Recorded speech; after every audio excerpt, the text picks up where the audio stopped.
Hey, salut à tous, j'espère que vous êtes en forme. Aujourd'hui une vidéo pour faire un peu le point sur les abdos. D'abord parce que c'est la saison qui veut ça, il commence à faire chaud.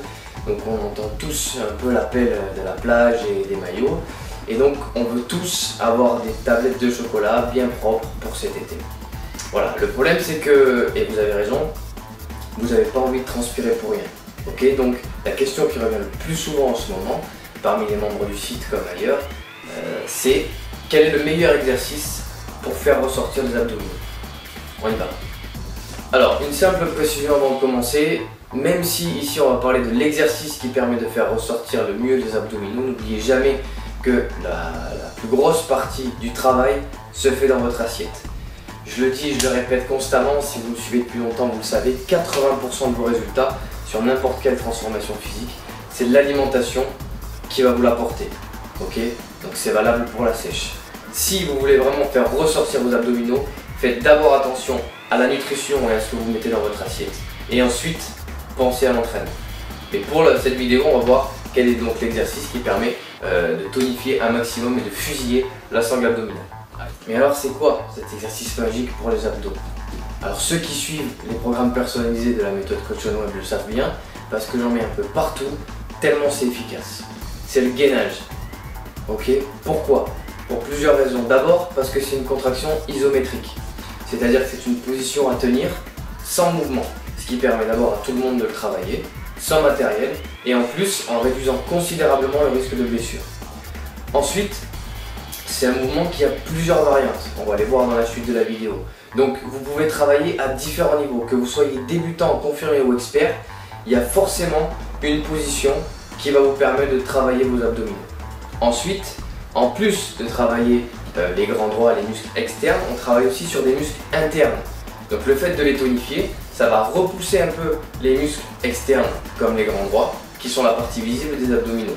Donc c'est ce qu'on veut. Okay, et en dernier, on va travailler aussi sur les obliques, les lombaires, les fessiers, qui sont des muscles de maintien qui vont vous servir dans d'autres exercices de votre entraînement. Des exercices polyarticulaires de base, comme le soulevé de terre, le squat, ou même le développé couché pour ceux qui ont tendance à trop un peu cambrer les reins. Ok, donc on voit que c'est un exercice qui va vous mettre en sécurité sur d'autres et qui va renforcer votre position en même temps que tailler vos abdominaux. Donc c'est vraiment quelque chose de très complet et on va voir ici toutes les variantes. Pour la position de gainage classique, vous devez avoir les coudes au sol pour ce qui est de la ceinture scapulaire avec les bras qui font un angle à 90 degrés. Le corps doit être rectiligne, faites attention de ne pas trop avoir les fesses en hauteur, ni à l'inverse de trop les avoir près du sol et donc de cambrer sur les reins. Contractez volontairement les abdominaux et les fessiers et tenez la position le plus longtemps possible. Petite variante ici, la position des bras reste la même, vous surélevez simplement les pieds sur quelque chose d'un peu plus haut. Donc là, le bras de levier n'est plus le même, donc votre corps va peser un peu plus lourd, donc vous allez avoir une contraction plus importante au niveau de la ceinture abdominale, mais aussi au niveau de la ceinture scapulaire. Donc là, on est déjà dans un niveau un peu plus confirmé. De la première position de gainage classique, vous pouvez aussi simplement faire évoluer la difficulté en gardant les bras tendus. Donc là, en plus, on va travailler sur les extenseurs des bras, les triceps. La position doit rester la même, le corps toujours rectiligne et vous pouvez même aller au-delà en faisant comme pour la première variante et mettre les pieds sur quelque chose d'un peu plus haut. Le plus important est de toujours garder le corps rectiligne, ne cambrez jamais le dos. Autre variante maintenant pour passer un peu le travail plus sur le bas du corps et sur la sangle abdominale et sur les fessiers. Vous pouvez, à partir de la position de gainage classique, surélever une jambe tendue le plus haut possible pour augmenter la contraction et le travail sur vos fessiers. Faites attention dans cette position de ne pas désaxer la hanche. La hanche reste toujours face au sol. C'est simplement la jambe qui, par contraction du fessier, se lève le plus haut possible.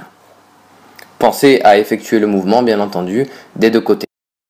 Cette variante-là peut être bien entendu effectuée soit en position classique, soit en position ici, main tendue, pour augmenter un peu la difficulté.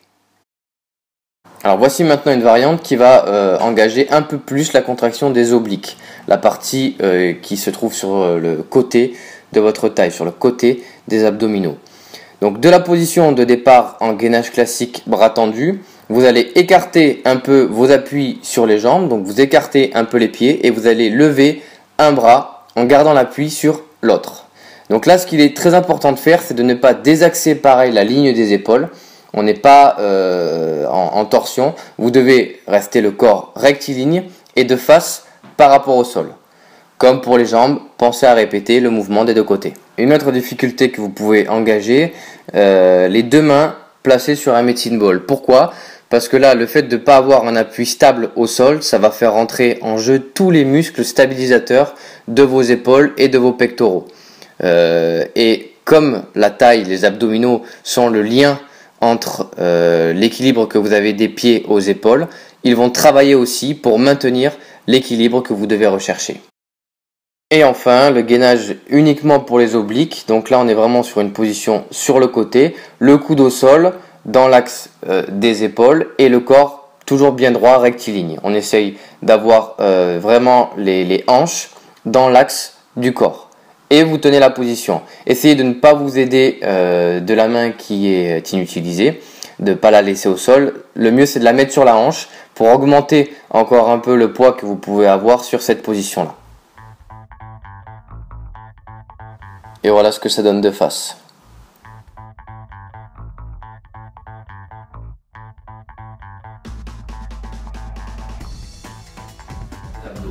Pour ce qui est des séries, si vous voulez vous faire une belle petite séance de gainage, vous prenez 4 exercices, 4 positions parmi toutes celles qu'on vient de voir et vous les tenez au maximum jusqu'à l'échec. Voilà. Vous vous donnez à peu près 30 secondes de récup max entre chaque position et